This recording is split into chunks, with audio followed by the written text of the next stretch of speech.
Hello there, very happy new year to you all. 2024 has kicked off on a relatively bright note for many of us. These were the scenes earlier on in Worcester with some blue skies poking their way through, but it's not going to last for all of us, unfortunately, and that is due to a massive cloud that has been building out in the Atlantic. It's associated with an area of low pressure and the associated weather fronts that are slowly drifting their way towards the UK. We do have a ridge of high pressure though ahead of that, so that's what's given us the fine settled start to New Year's Day. And apart from a few showers, most of northern England to areas of Scotland will see some sunny spells throughout the rest of the afternoon. So some fairly pleasant conditions if you are heading out for a New Year's Day walk. But further towards the southwest, we have seen this rain already starting to spread its way in, and it will be turning widely wet for southwest England, Wales, and later into Northern Ireland as well.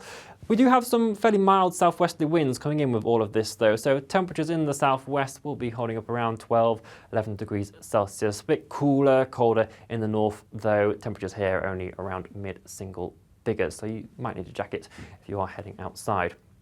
As we head throughout the rest of this evening and overnight, this rain band will gradually push its way northeastwards, so there is some localised disruption possible if you are travelling over the course of this evening due to some very wet conditions. As it pushes into the colder air ahead of it across Scotland, some of that will start falling as snow over the higher ground routes above 500, 600 metres or so. Very windy for Shetland, some severe gales overnight, and we'll start to see the winds really picking in strength across southern coastal areas of England as well. Still mild though in the south, temperatures not dropping much below 11, 12 degrees Celsius, holding up in those double-digit figure marks, but colder in the north once again, some patchy frost even in some rural areas of Scotland as we kick off Tuesday morning.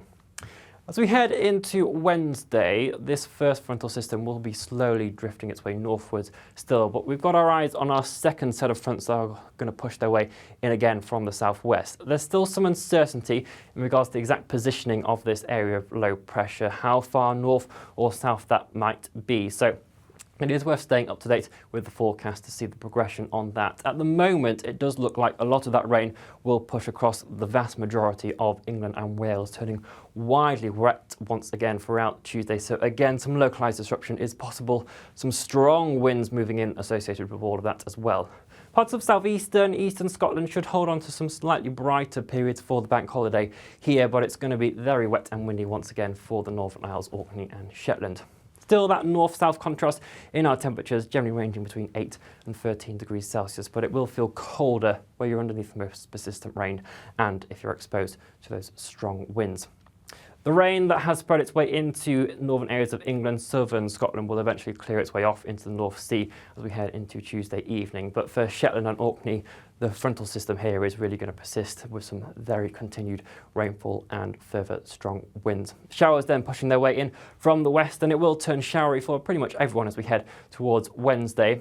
Generally though, the showers will become fewer and further between towards the second half of the week. So Thursday, Friday, something a little bit drier emerging, but we'll also see something colder emerging as well. Temperatures generally dropping off by a degree or so each day, closer towards average for what we'd normally expect for January as we head towards a Friday. But we'll have plenty more updates on all of that across all of our channels, as well as the week ahead forecast that will be coming up on YouTube as well. So make sure you subscribe to the channel so you can keep up to date with that, and we'll see you again here very soon. Bye bye.